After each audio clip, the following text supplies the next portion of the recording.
এক ঘন্টা আপনাদের সঙ্গে আছে আমি খালেদ মহিউদ্দিন। সবশেষে খবর আলোচনা বিশ্লেষণ নিয়ে থাকছি আমি কাজী মোহাম্মদ। আর খেলাধুলার সবশেষ খবর জানাবো আমি সাইদ সাদিক। তবে আগে জেনে দিচ্ছি শিরোনাম। 3 পক্ষের সমঝোতার পরেও আসলে শ্রমিক বিক্ষোভ, 55 পোশাক কারখানা বন্ধ ঘোষণা।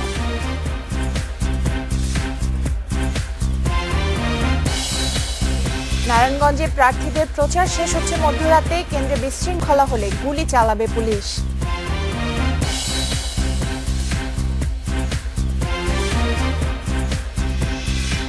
নিউজিল্যান্ডের প্রথম ওয়ানডেতে 15 সদস্যের টাইগার দল চোট কাটিয়ে ফিরছেন মুস্তাফিজ।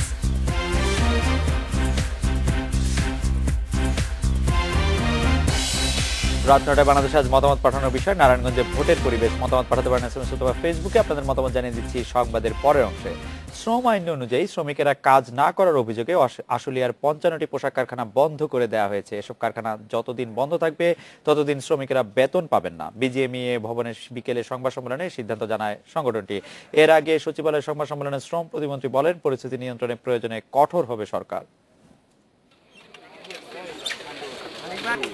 সোমবার রাতের ত্রিপক্ষীয় বৈঠকের সিদ্ধান্ত উপেক্ষা করে জামগড়া, শিমুলতলা, ছয়তলা সহ বিভিন্ন এলাকায় কর্মবিরতি অব্যাহত রেখেছে পোশাক শ্রমিকরা। বেতন বাড়ানোর দাবিতে বিক্ষোভ করে তারা। তাদের সরিয়ে দিতে পুলিশ অভিযানে নামলে ইটপাটকেল ছুঁড়ে শ্রমিকরা পাল্টা জবাব দেয়।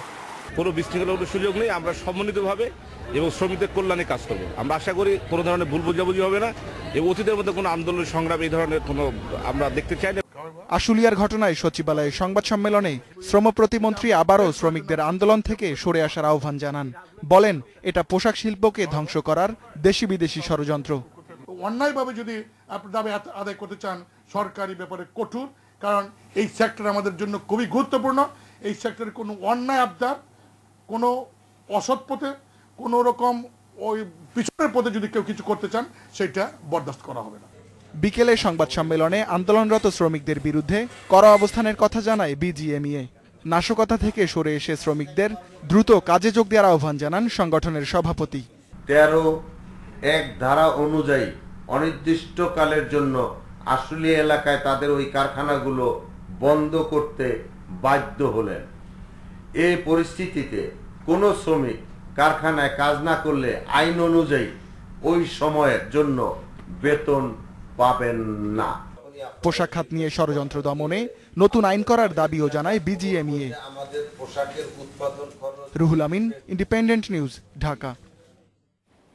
নারায়ণগঞ্জ সিটি নির্বাচনে প্রচারের শেষ দিনে কমেছে প্রার্থীদের অভিযোগ। সুষ্ঠু ভোটের জন্য নির্বাচন কমিশন ও সরকারের উপরই আস্থা রাখছেন সেলিনা হায়াত আইভী ও সাখাত হোসেন খান। এদিকে ভোটের দিন কেন্দ্রে বিশৃঙ্খলা হলে গুলি চালানোর নির্দেশনা দেওয়া হয়েছে পুলিশকে। নারায়ণগঞ্জ সিটি কর্পোরেশনে দলীয় প্রতীকে প্রথম মেয়র নির্বাচন, তাই শেষ পর্যন্ত লড়াইটা ওই নৌকা ও ধানের শীষের।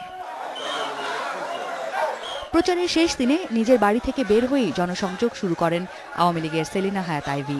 দেওভোগ হয়ে নগরীর 16, 17, 18 নম্বর ওয়ার্ডের অলিগুলি থেকে রাজপথ সরগরম হয়ে ওঠে তার প্রচারে। নতুন কোনো প্রতিশ্রুতি নয়, গেল 5 বছরের অসমাপ্ত কাজ শেষ করতেই আবার সুযোগ চান জনগণের কাছে। 20-25 দিন যে উৎসবের আমেজ নারায়ণগঞ্জে চললো, এই আমেজটা যেন তারা কালকেও রাখে এবং সকলেই যেন ভোট কেন্দ্রে ভোট দিতে আসে। এখন পর্যন্ত কোনো একটা জায়গা থেকে তো এরকম কোনো কমপ্লেন আমি আর কাছে আসে নাই যে পরিবেশটা স্বাভাবিক না, অথবা তাদের কেউ জোর করছে অথবা কিছু করছে। সুতরাং আমি যেখানে যাচ্ছি আমি উৎসবের আমেজ দেখেছি এবং প্রত্যেকে উৎসব মুখর একটা মুডে আছে সকলেই। অন্যদিকে 17 নম্বর ওয়ার্ডে দিন শুরু করেন বিএনপি প্রার্থী সাখাওয়াত। এরপর একে একে ঘুরেছেন আরও কটি এলাকা। বলেন, গণতন্ত্র রক্ষার লড়াই এটি, তাই ধানের শীষের পক্ষে ভোট চান তিনি। নির্বাচন সুষ্ঠু হলে যে কোনো ফল মেনে নেবেন বলেও জানান সাখাওয়াত। মানুষের মধ্যে শঙ্কা আছে, আর শেষ ভালো যার সব ভালো তার। আমি নির্বাচন কমিশন এবং সরকারের প্রতি আস্থাশীল, তারা একটি সুষ্ঠু, সুন্দর, নিরপেক্ষ নির্বাচন উপহার দিবে। নিরাপত্তার দায়িত্বে থাকা পুলিশ সদস্যদের দায়িত্ব বুঝিয়ে দিতে গিয়ে ঢাকার ডিআইজি আশ্বাস দেন, ভোটের দিনের পরিস্থিতি সামলাতে প্রয়োজনে সর্বোচ্চ পদক্ষেপ নিতেও প্রস্তুত থাকবেন তারা। আইনের বাইরে যাওয়ার কারো সুযোগ নেই, আইনের ব্যত্যয় ঘটানোর সুযোগ নেই, সকলেই সমান এবং সে নিরপেক্ষভাবে কাজ করতে হবে, সেটাই বলা হয়েছে। নির্বাচনের আমার পবিত্র আমানত হচ্ছে নির্বাচনের ভোট কেন্দ্রের মানসামানা, vote ballot box, ballot paper বা অন্যান্য জিনিসপত্র।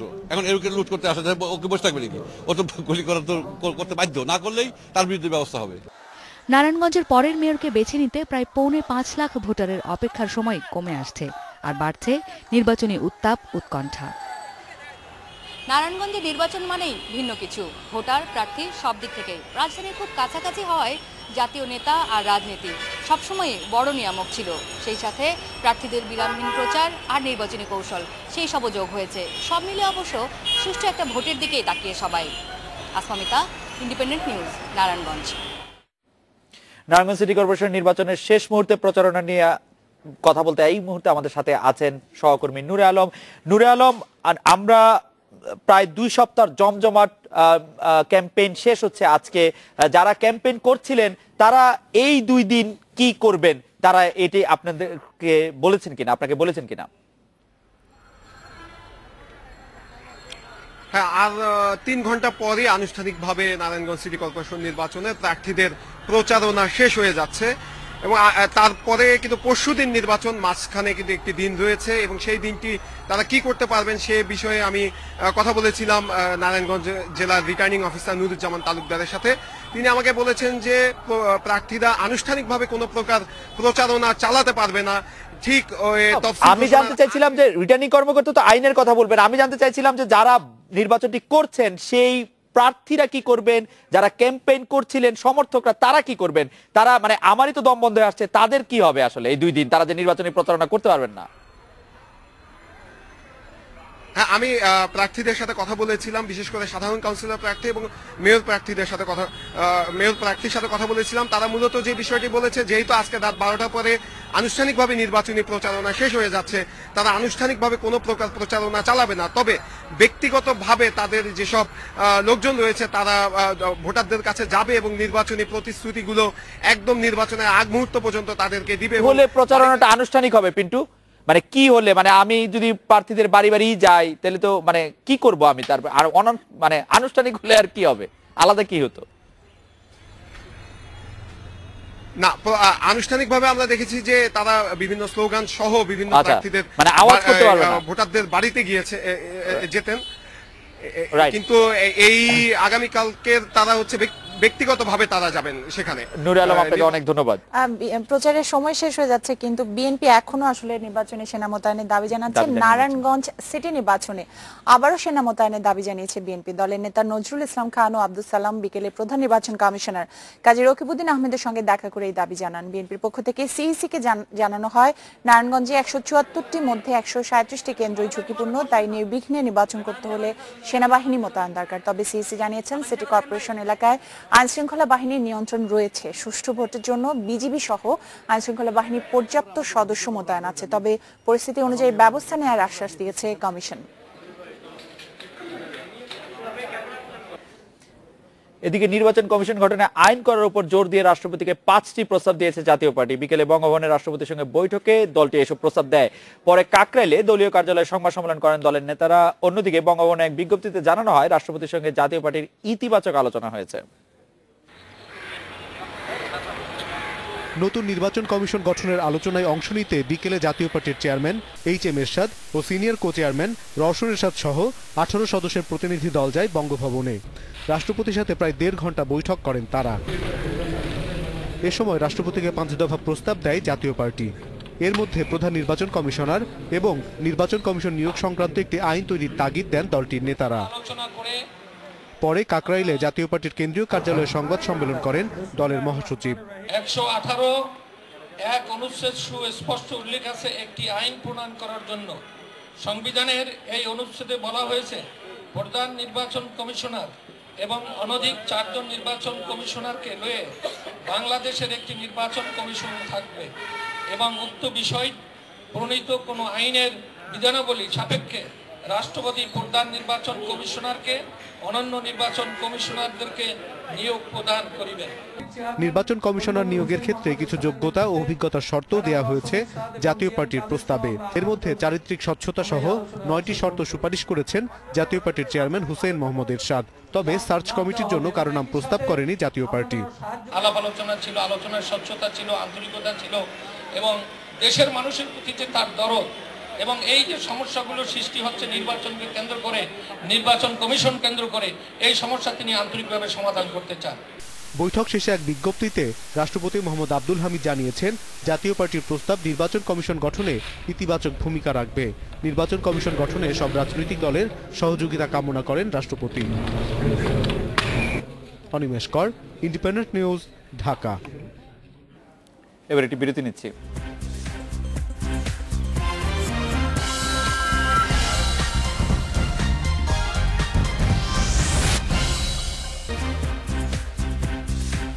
নটা 18 মিনিটে ফিরে এলাম রাত 9টায় বাংলাদেশে। শৃঙ্খলা, সততা আর পেশাদারিত্বের সঙ্গে দায়িত্ব পালনে বিজিবির সদস্যদের প্রতি আহ্বান জানিয়েছেন প্রধানমন্ত্রী শেখ হাসিনা। সীমান্ত বিরোধ নিষ্পত্তি সহ দেশে আইনশৃঙ্খলা পরিস্থিতি ঠিক রাখতে বিজিবির ভূমিকার প্রশংসাও করেছেন তিনি। বিজিবি দিবসে প্রধানমন্ত্রী বলেছেন, বিজিবি বিএসএফ সুসম্পর্কের ফলে সাম্প্রতিক সময় সীমান্ত হত্যা কমেছে।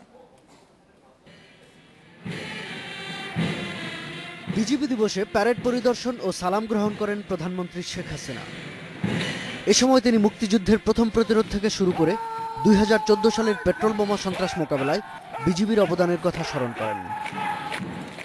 পরে বীরুত্তম ফজলুর রহমান খন্দকার হলে বিশেষ দরবারে 2009 সালে বিডিআর বিদ্রোহে নিহত বিজিবি ও সেনা সদস্যদের জন্য শোক ও ক্ষতিগ্রস্ত পরিবারগুলোর জন্য সমবেদনা জানান শেখ হাসিনা। সেই দুঃসহ স্মৃতি যেন আর ফিরে না আসে, সেজন্য বিজিবি সদস্যদের দৃষ্টি আকর্ষণ করেন তিনি।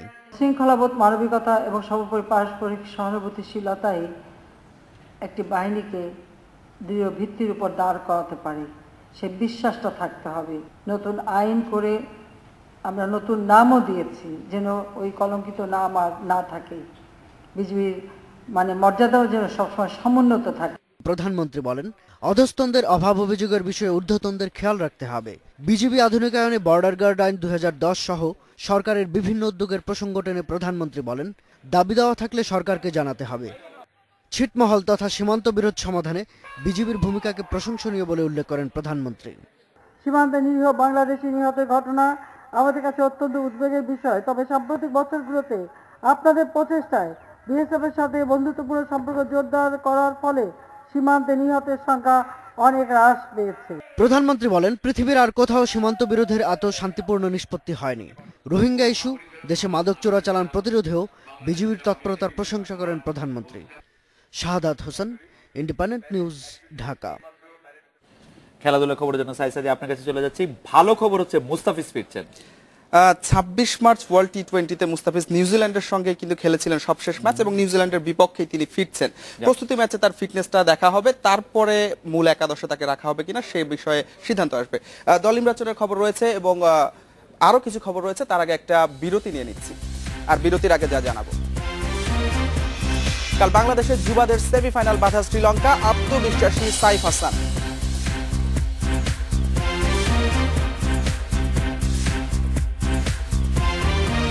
জোড়াতালি ট্র্যাকে বৃহস্পতিবার জাতীয় অ্যাথলেটিক্স ইনজুরির শঙ্কা।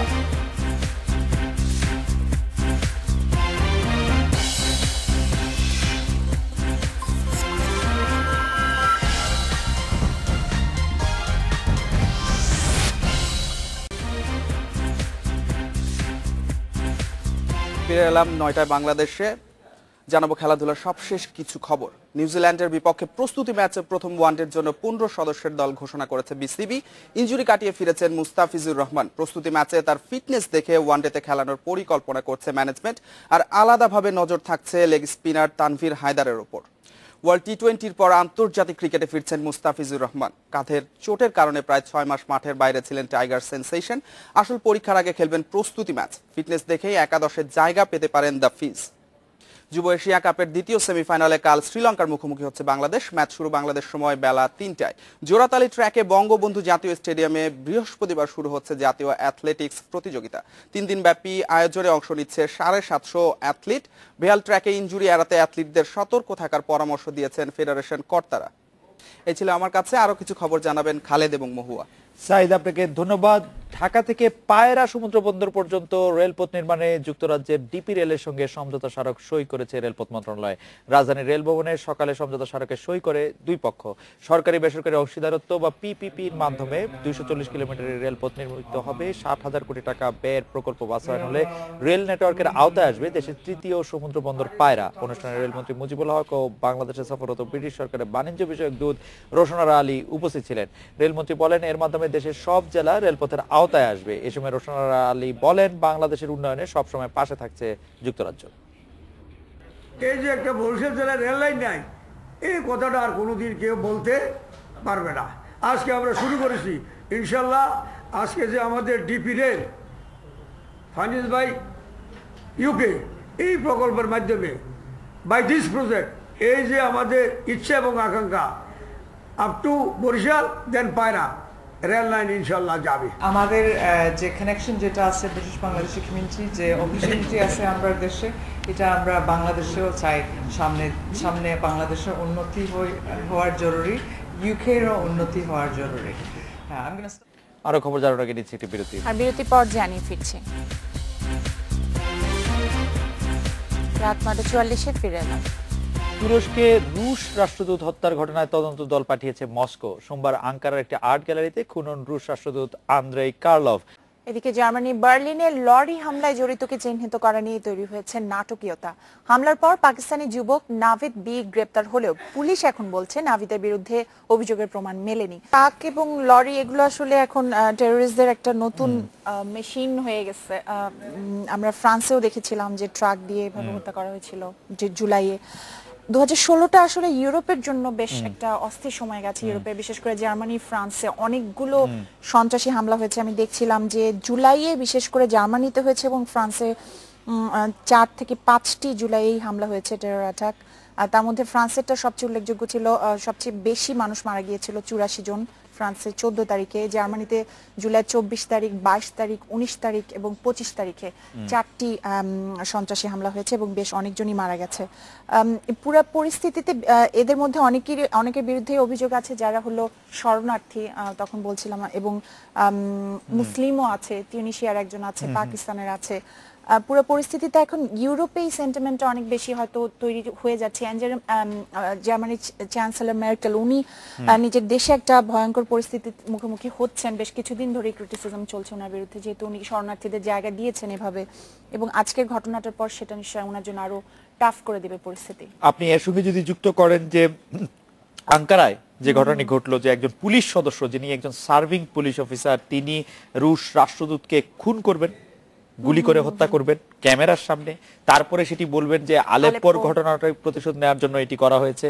তো এই সবগুলি ঘটনাকে যদি আপনি পাশাপাশি রাখেন, তাহলে কিন্তু আপনি দেখবেন যে যত দিন যাচ্ছে ততই বিষয়গুলি কঠিন থেকে কঠিনতর হচ্ছে, এবং সেটি যেমন শরণার্থীর জন্য কঠিন হচ্ছে, যেটি বলছিলেন যে জার্মানি আশ্রয় দেওয়ার জন্য সেটি হচ্ছে, তেমনি কঠিন হচ্ছে যারা মুসলিম আছেন, যারা বিভিন্ন কারণে অভিবাসী হয়েছেন, কাজ করতে হচ্ছে, তাদের জন্য এটি আসলে অনেক বেশি কঠিন হয়ে উঠছে।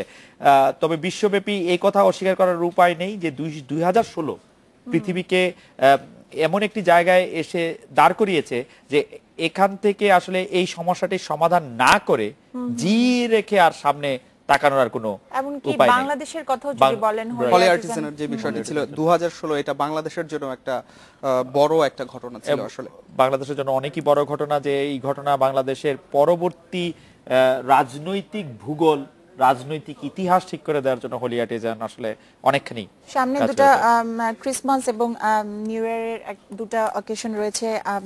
এটা নিয়ে অনেকেই দেখি শঙ্কার মধ্যে আছে যে এই সময়গুলো আসলে কিভাবে তারা নিরাপদে পার করতে পারবে কিনা। যাই হোক, আমরা আজকে দর্শকদের কাছে জানতে চেয়েছিলাম নারায়ণগঞ্জের ভোটের পরিবেশ, এ নিয়ে তাদের মতামত।